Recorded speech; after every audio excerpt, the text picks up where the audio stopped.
Hey, how's it going, you guys? And welcome to another episode of Question and Answers. This time I'm going to be answering some more of your guys' questions that you asked. And I just want to say sorry that it's been a while since my last video. It's been a couple weeks. I was trying to stick to a schedule of once a week, but just been busy with other things, one of which would be the Gunpla building kind of tutorial kind of series that I'm doing. Thank you guys for those of you who have watched those videos. I'm gonna put out another one here pretty soon that's still going, so I hope it's been helpful to some of you guys and at least maybe enjoyable, or you can just maybe see just a little bit more of how I go about doing stuff. So anyway, let's get into some questions. The first one that we've got today is kind of funny. I had a little bit of a laugh at it. It was from Jeff Garong, and once again, sorry if I'm mispronouncing you guys' names or YouTube handles. Anyway, he asks, when you and your fiance have petty quarrels and she comes to a point wherein suddenly she turns to destroy mode, who do you save first, yourself or your Gunpla? Thankfully, my fiance doesn't go into destroy mode, and yeah, she just doesn't get angry like that. So that's good. I just don't really have to worry about that. If that was the case, I don't know. I don't think I could be with someone like that for like 4 years. So yeah, I think me and my Gunpla are pretty safe. Then he also writes, P.S. If she's not that kind of girl, marry her. Yeah, I'm gonna do that. Finding a girl who fully accept and understand your passion in Gunpla is like a P-Bandai exclusive release. Yeah, I guess. I don't know. Bandai puts out how many, like a dozen or more P-Bandai exclusives a year. I think there's probably a lot of people out there who could tell you that you don't find great girls or women like that a dozen times in a year, so I don't know if that's the best example to compare that, but yeah, I know, I get what you mean. It's rare anyway, that's true. This is a really good question now from Ma Loksang. He asks, do you have any advice for people who want to start a Gunpla YouTube channel or blog? No, obviously I have both, although my blog I don't really keep up all that much, especially recently, because I was basically using that for like work in progress and like finished pictures of kits that I was like going all the way through, but you know, lately just with working on that custom project for a long time, and I wasn't really doing any other like finished kits. I was basically just snapping some kits just for the YouTube channel here for you guys, so just my blog has kind of fallen into disrepair. Anyway, to answer your question, do I have any advice? At least for YouTube, I could give you the advice of just try to do it as high quality as you can. I think one thing that's helped me succeed in the way that I have with this channel, which anyway, the small amount of success that it has had so far is probably due a lot to that I try to keep my videos in high quality, and that means just like the video quality, the sound quality, the lighting especially, and just trying to keep your content focused and trying to keep your content relevant. When you're talking, don't kind of stray off on tangents and stuff a lot. Yeah, I'm probably not doing that very well in this video, but it's a little bit different. Anyway, other things are important is just speaking well. Don't speak like really boring, something like this. Your viewers will just want to go to sleep like that, right? But then don't be all like ADD talking like this. I can't even do it just because of like my Korean speech impediment. But anyway, some people talk a little bit too fast. Another important thing to remember is that myself and other Gunpla YouTubers are always here to help you guys. So if any of you guys are interested in making some YouTube videos and want some advice from me or some of the other guys in the community, just ask us, and we're all very willing to help. Nero Van asks, what is your favorite Gundam design? That's pretty tricky, but by the fact that he said Gundam design and not mobile suit design, that at least limits the question to dealing with only Gundams, but there's still so many. I don't know, I do really like the Unicorn and its different iterations, the Banshee and the Phoenix as well. I do like the original, of course. It depends on the version of the design anyway. I like the Katoki version. Basically any Gundams drawn by Katoki are probably going to be high up on my list for designs. I really love the Hazel and its different forms as well. And just a lot of them, I don't know, I'm sure there's some that are probably very high on the list that I'm just drawing a blank on right now. I'm just forgetting for the moment, but there's a lot, I like a lot of them. Lawrence Silva asks, what is your favorite Gundam series and your most favorite Gunpla from that series? That is probably a toss-up between, as I've answered this before, I'll just answer it again. My favorite Gundam series are probably going to be Turn A, 8th MS Team, and Gundam Unicorn. Probably Turn A little bit at the top, but those three are all pretty close. And my favorite Gunpla from that series, from Turn A, we don't really have a whole lot to choose from, so I'd probably have to say the Master Grade Turn A Gundam, even though it's not actually a kit that I have ever built. It's one that I've always wanted, but just for some reason I never actually bought it and built it. But just from what I've seen of the kit, I'm sure I can put it up as probably my favorite Gunpla from that series. As I mentioned before, although I am really glad that they finally made a Master Grade Turn X, I still kind of prefer the look of the old 1/144 scale Turn X, even though it's much simpler. I don't know. The Master Grade is really nice, but I am just still kind of partial to that old 144. I don't know why, just for nostalgia maybe.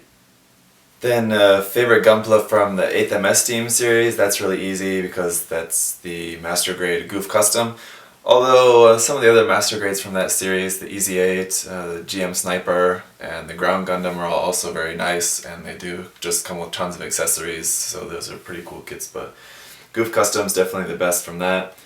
And then from Gundam Unicorn, there's also a lot of really awesome kits from Gundam Unicorn, just the Master Grade Unicorn and all of its different forms. Although they do have some slight problems, I think that those are some really awesome looking Master Grades. As well as the Master Grade Shinenju is probably one of my favorite kits of all time. And then that one's got a lot of really awesome high grades as well, because you've got the high grades from the series, and then you've got some really awesome high grades from the Gundam Unicorn MSV series.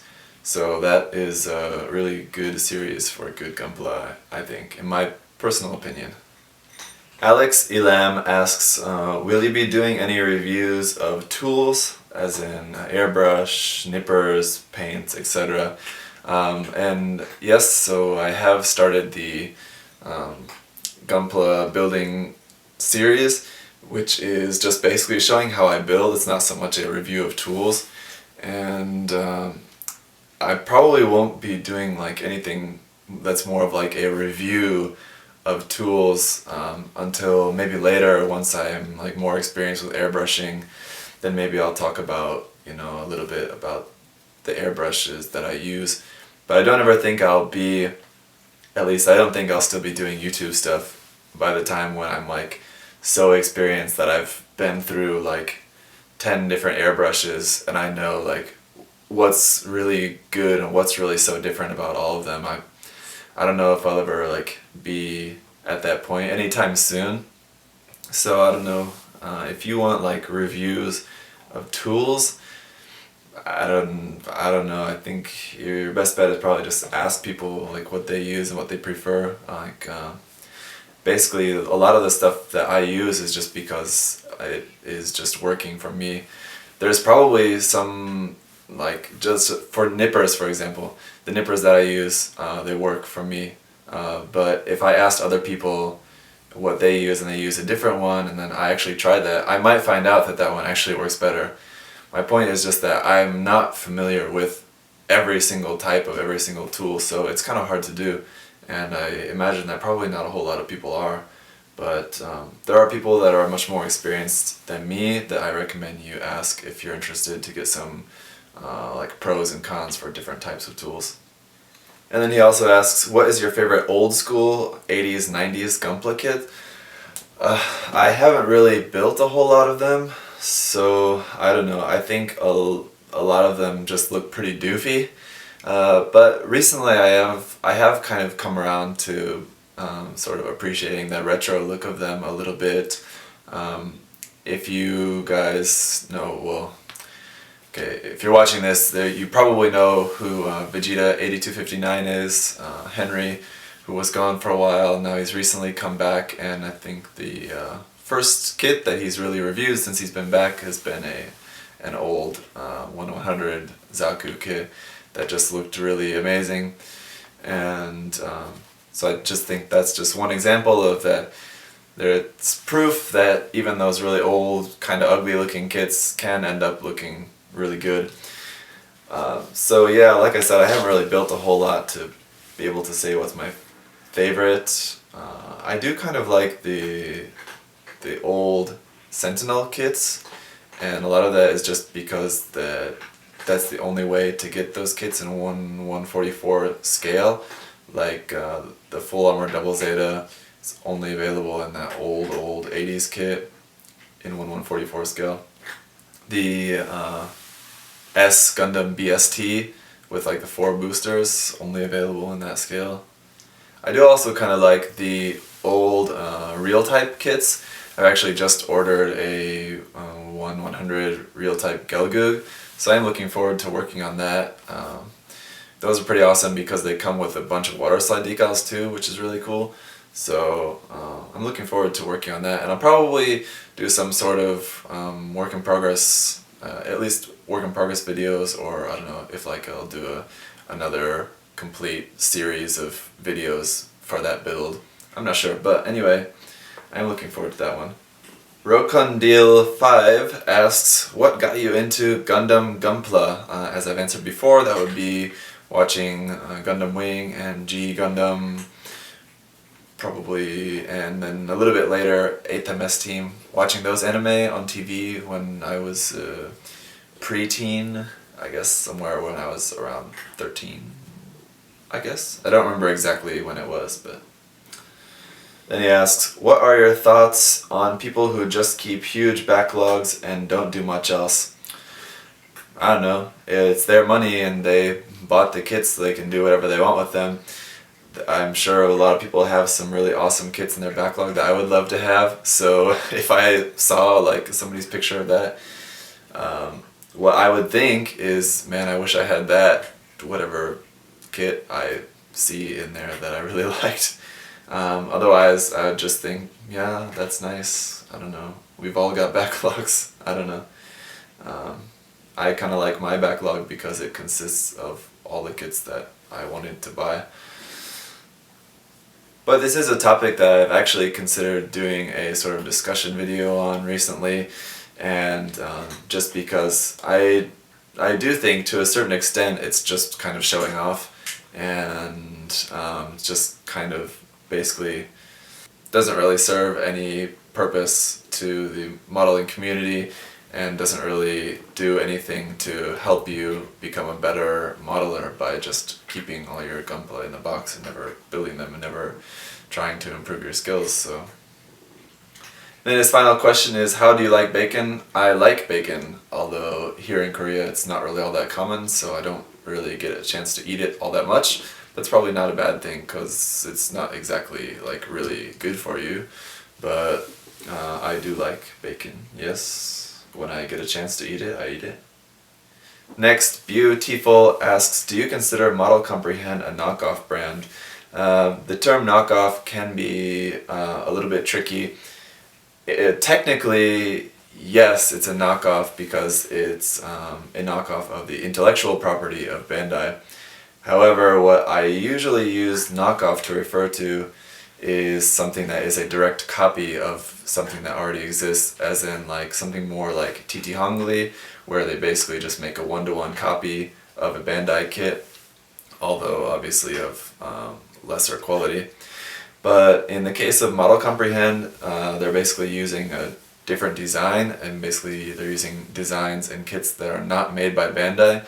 So therefore, that type of company like Model Comprehend I would refer to as a third-party company. Third-party just means that they're making something that is not made by Bandai. Bootleg means that they're just copying something made by Bandai. That's how I define it, and other people define it differently, but anyway, that's my answer. Rohan8101 asks, between 1144 and MG, which do you prefer to customize and why? I really don't have as much customization experience as you might think I do, I guess, because I've really only kind of just started doing any sort of customization. Before this most recent project, where I did do a lot of customization, before that I had really only done just like a few little minor things. So I don't know, of course MG is a little bit easier to work with because of the larger size, but the frame can make it a little bit more complicated depending on the customization that you're doing. If you're doing something like extending limbs or shortening limbs or something like that, you have to worry about the inner frame as well.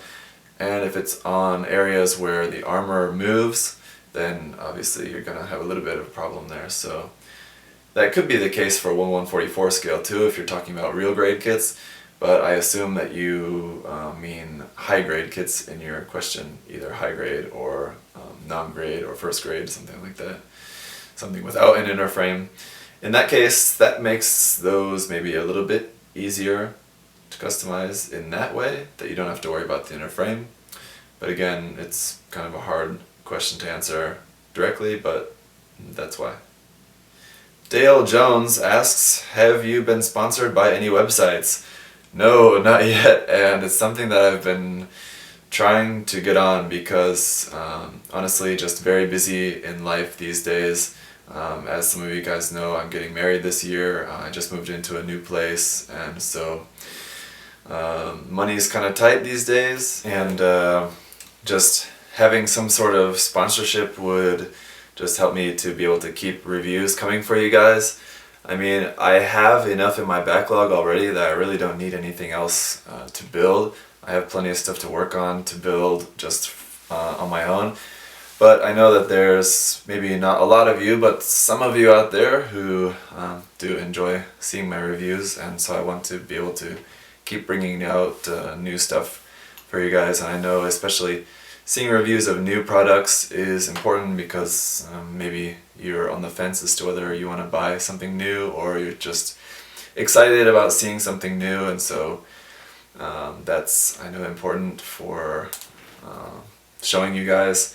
And I would like to do that and continue to do that as much as I can. So I don't know, hopefully maybe sometime in the near future I'll be able to sort out some sort of sponsorship, but in the meantime, I don't know, keep your fingers crossed for me, I guess.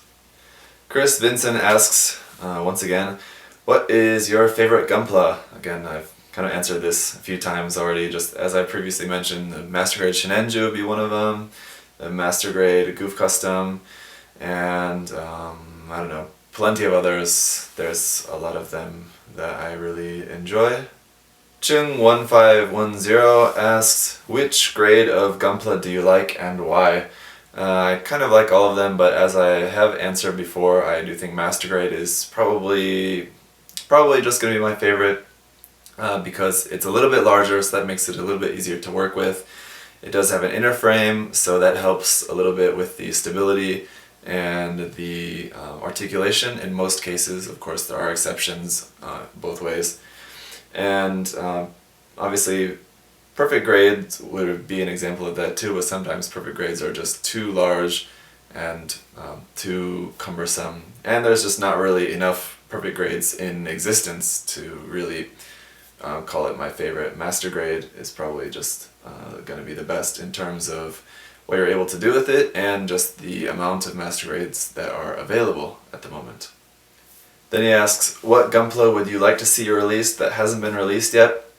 This is again a question that I've answered already, but just to give you a new answer that I don't think I've said before, another example of some Gunpla that I would like to see released would be some more of the antagonist mobile suits from the Gundam Wing series.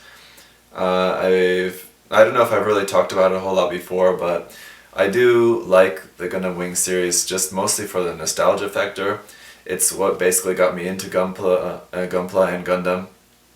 And although the series has not held up for me, I tried rewatching it. Well, I did rewatch it maybe 2 years ago, something, and it was just not as good as I remember it, of course.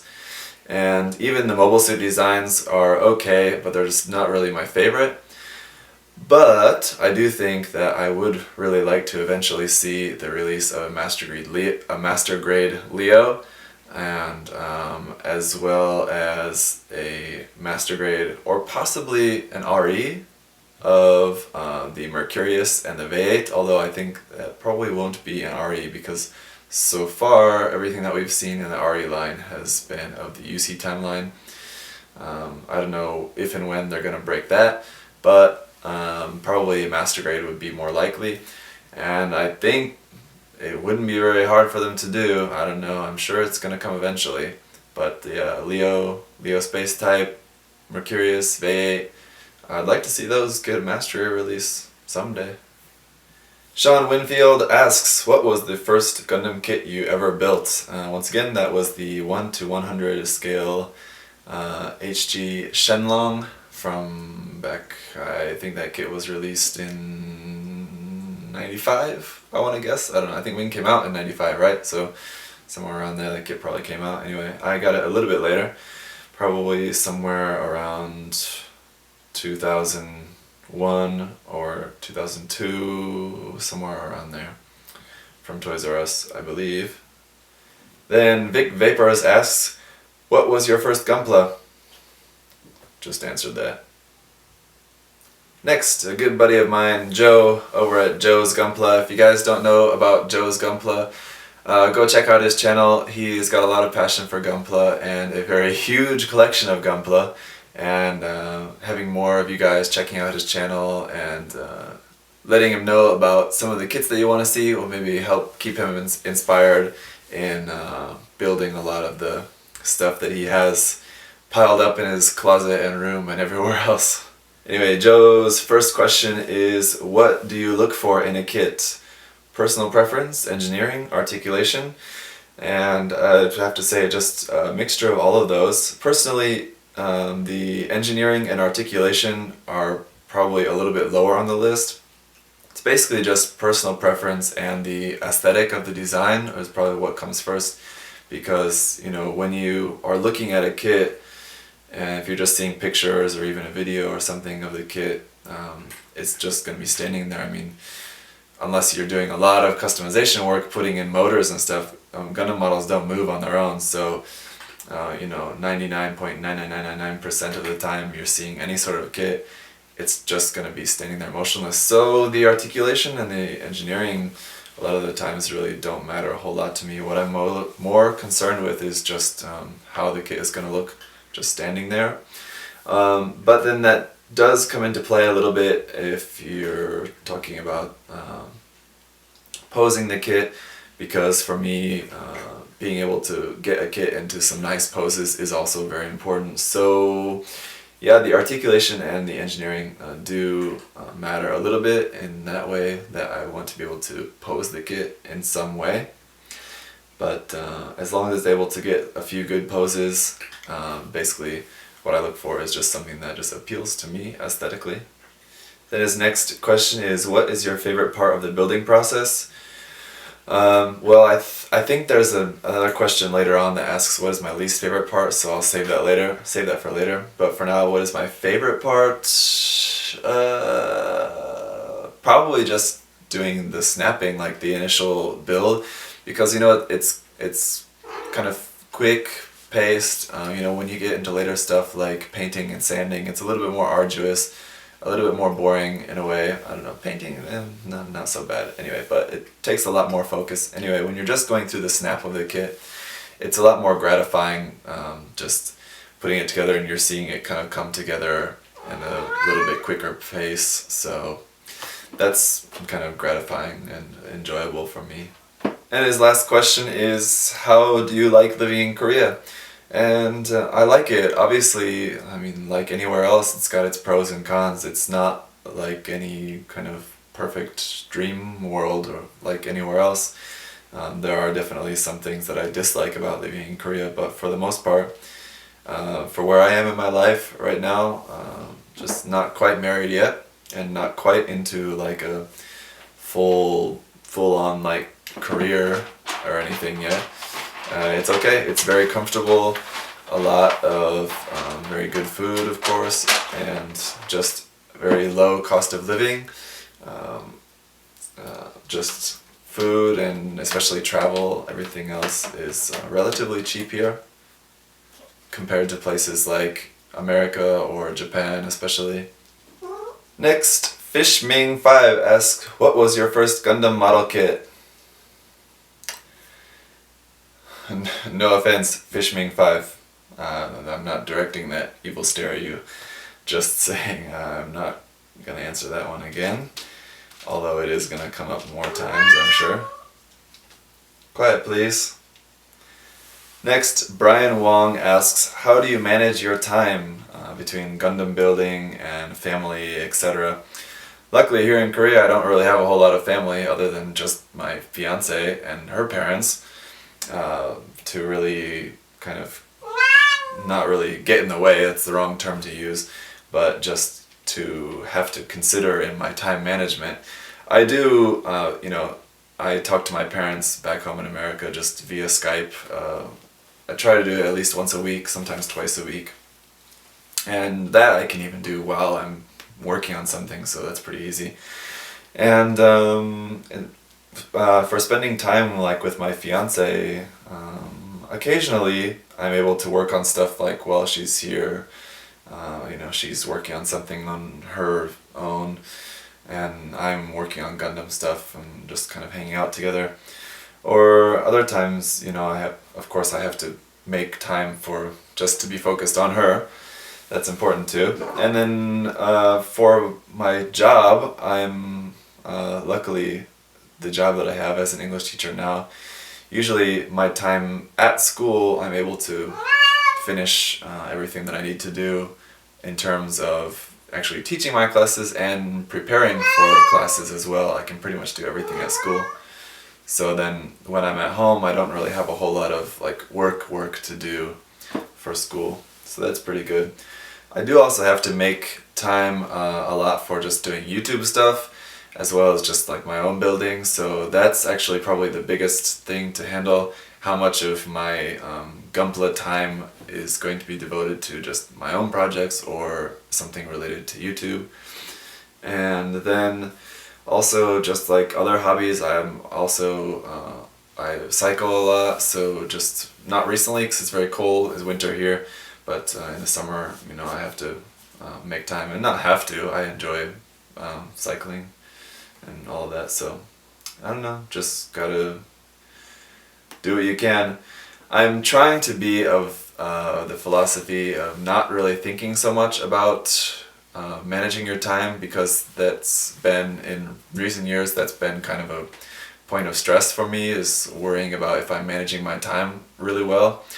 I'm trying to kind of let that go and just kind of let myself just kind of just go and just like do my own thing, you know, not really worry so much about if I'm really maximizing my time, you know, I don't know, just stoicism, man.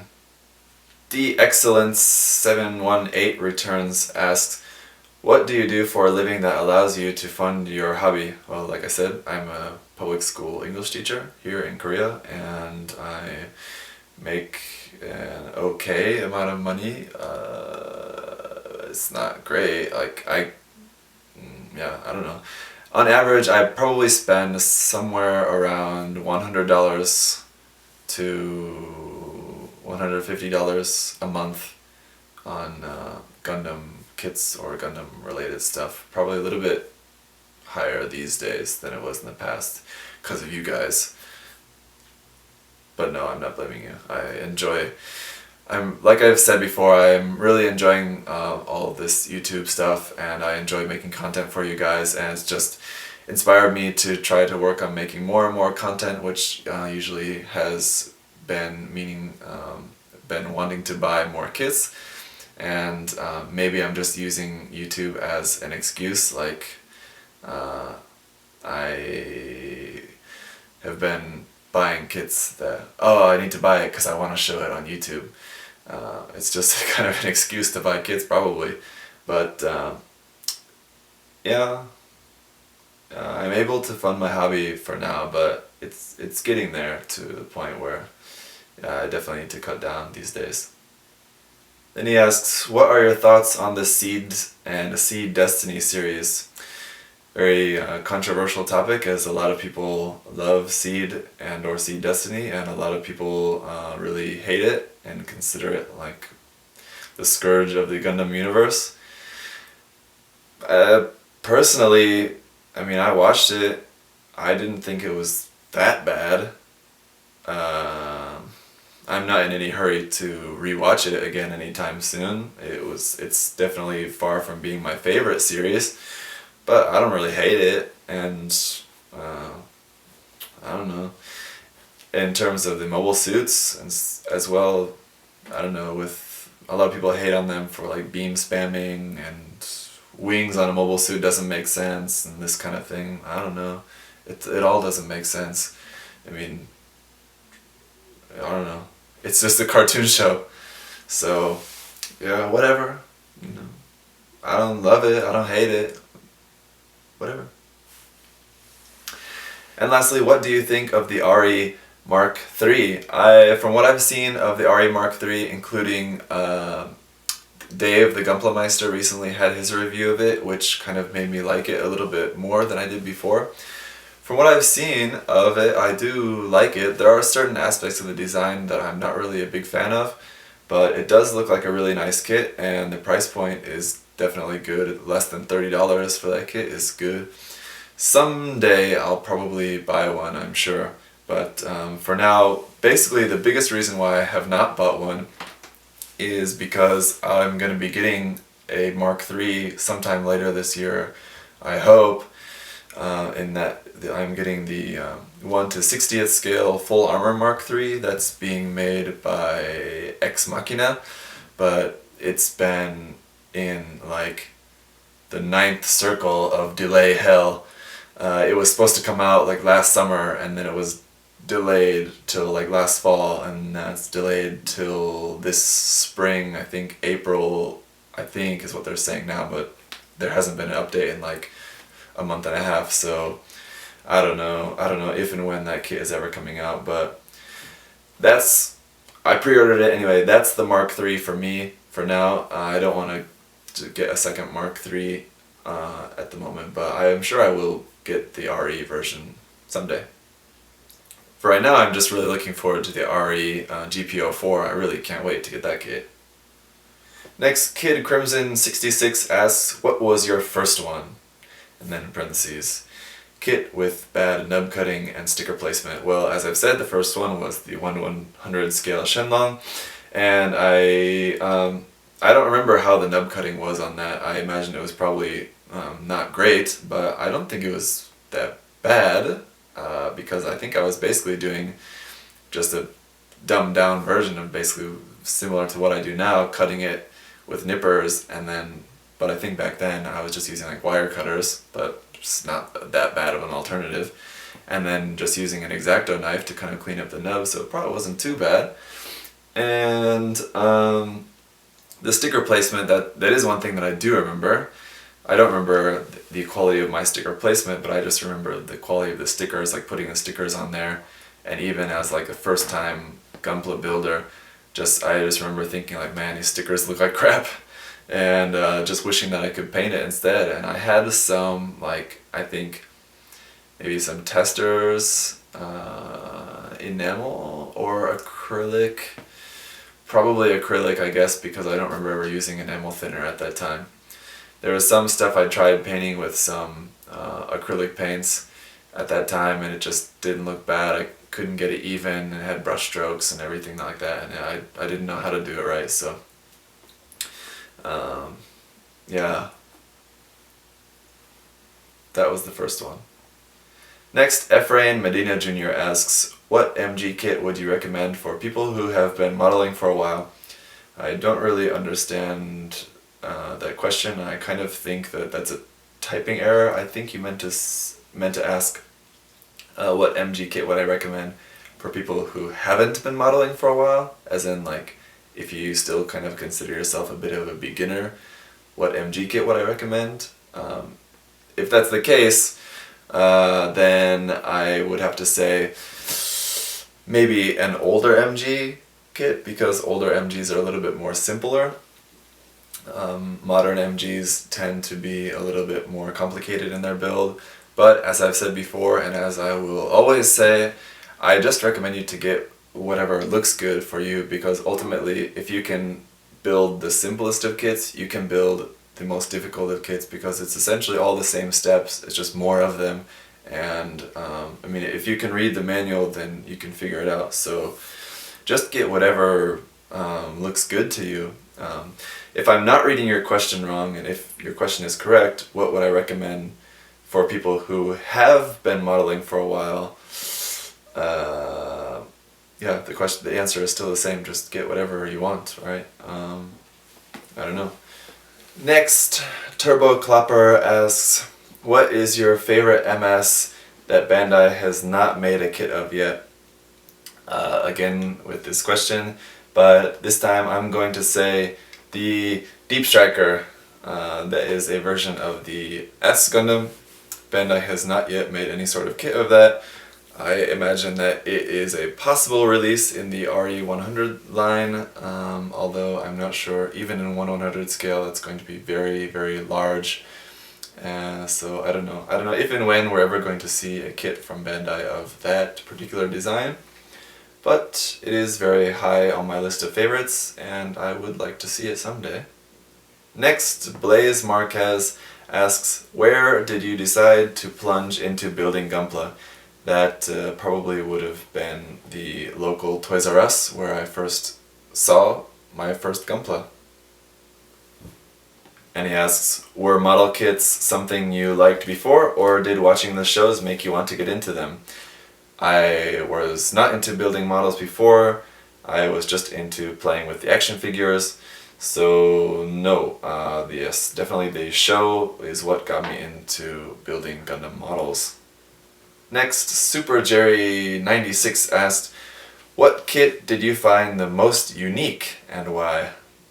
That is a very tough one to answer, but after taking a moment to think about it, I'm going to give you two examples. The first one, probably the Byerlarn's Custom, and that is just because that is a very unique mobile suit design, especially in the shoulders and arms, is something that just doesn't really exist in a lot of Gundam models.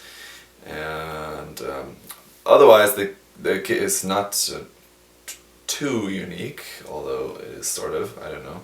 And the other example I'm going to give is the TR3 prototype Asimar Kehar, and that's just because number one, it's in 1:400 scale, so it's very, very small, and number two is just a super detailed little kit, and it was just a ton of fun to work on. I just only did some hand painting on that and some decal work, and it was just a lot of fun to work on. I really enjoyed the design, so that's important too, and it was just a really unique experience in my Gundam building experience. So that's, if you can find one of those old Daigenki Hobby Advanced Zeta 1:400 scale kits, either the Kehar or the Bigwig is another one, a version of the Bizak with like a huge cannon. Those are a lot of fun to work on if you like painting small little stuff. Those are pretty cool. Mr. Fatazi Mr. Fatazi? I don't know. Anyway, he asks, what is your first name? My first name is Zach. And next asks, what is your overall favorite kit so far? I've kind of answered that question to death, and at the moment I can't think of any other examples that I haven't already mentioned, so just going to pass that for now. And next asks, what kit are you looking forward to?